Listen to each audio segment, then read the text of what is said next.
In some of the real-time situations, we need to sort a list of strings based on different criteria. In this video, we will see sorting a list of strings based on various criteria using a built-in function in Python, sorted. Sorted function in Python takes an argument and returns the corresponding sorted object. To explain first few examples, I am considering a list of 4 different fruit names into a variable fruits. Here the string elements of the list are oranges, bananas, apples and grapes. Now I want to sort this list only alphabetically based on the first character of these strings.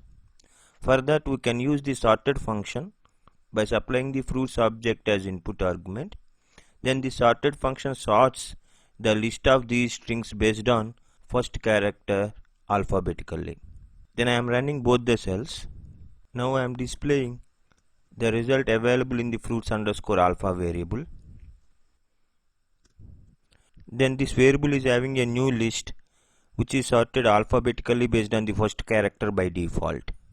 Then the requirement here is we need to sort fruits list based on the length of the strings available in that list. This time we have to change the default behavior of the sorted function by supplying additional argument.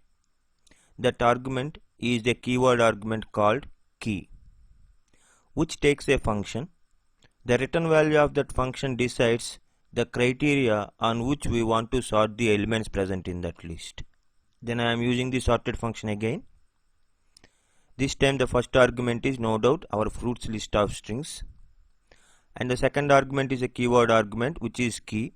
Then I am supplying the name of the built-in function len. This function returns the length of the object. So here the criteria we are specifying with the help of this key keyword argument is length. Then I am displaying the result available in the fruits underscore size.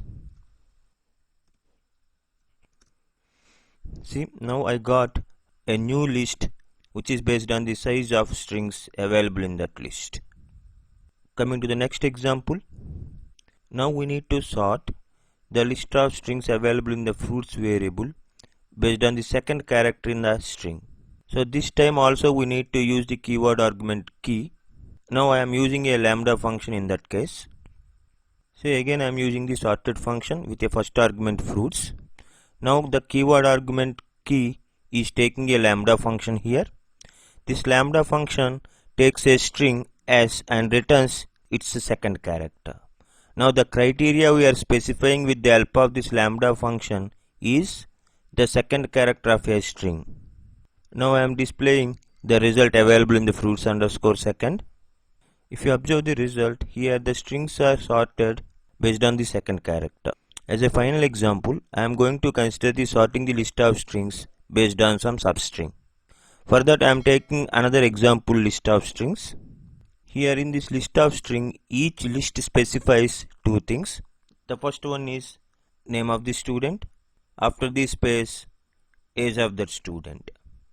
Now we need to sort this list of strings based on the age factor. So that means in this entire string, we need to consider this second substring, where these two substrings are separated by space. Now I am using the same sorted function here with the first argument, that is the list of string, in this case students object, and then I am using the keyword argument key. I am supplying a lambda function here. This lambda function takes each string s, and then first it will split that string based on the space, that is default here. Because of the split method, you will get a list of name and age. Giri and 23 both are separated as list of strings. From that we are going to select the second element by using the index 1. So automatically this lambda function returns the second substring, that is age. Finally the sorted function performs the sorting of this student's object based on the second substring, that is age. Let me run this, and then I am displaying students underscore age. Here the list of strings are sorted based on second substring, that is age in our case. So in this way we can use the keyword argument key to specify our own criteria for the sorting. The key argument will take a function. That function decides the sorting criteria. If you want to get the sorting in the reverse order, we can use another keyword argument, that is reverse, and then make it as true. So that's all, guys.